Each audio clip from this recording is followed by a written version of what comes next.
Today we're going to be talking about elapsed time. You're going to see this in your assignment for today.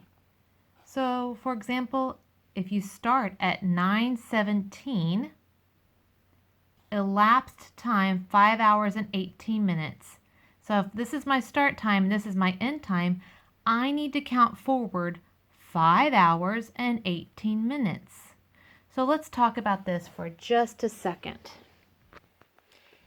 If it gives you the start time, like I just showed you, you're going to count forwards.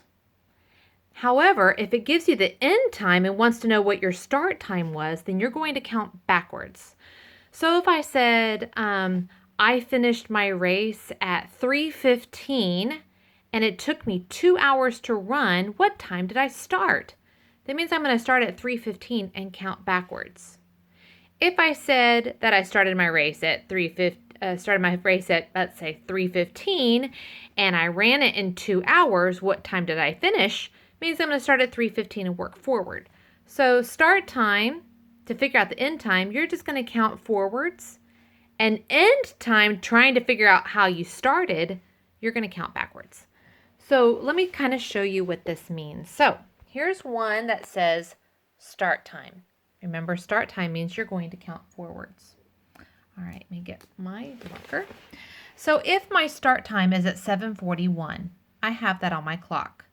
My hour hand is pointing to the 7. My minute hand is pointing to the 41.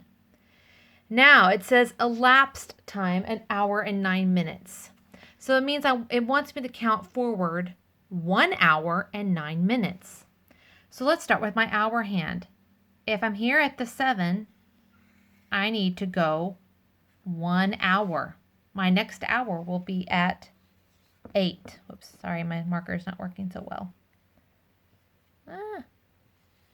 My hour hand is at 8. Now I need to figure out my minute hand. It says 9 minutes. So if I'm here at the 41, I'm going to go 42, 43, 44, 45, 46, 47, 48, 49, 50.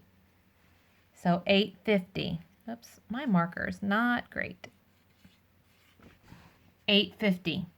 So if I started at 7:41, 1 hour and 9 minutes later is 8:50. I counted forward. I went forward on the clock.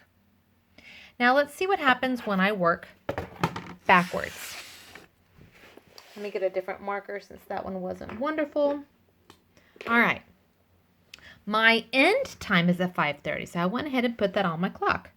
My hour hand is at the 5, and my minute hand is at the 30. So my end time is 5:30.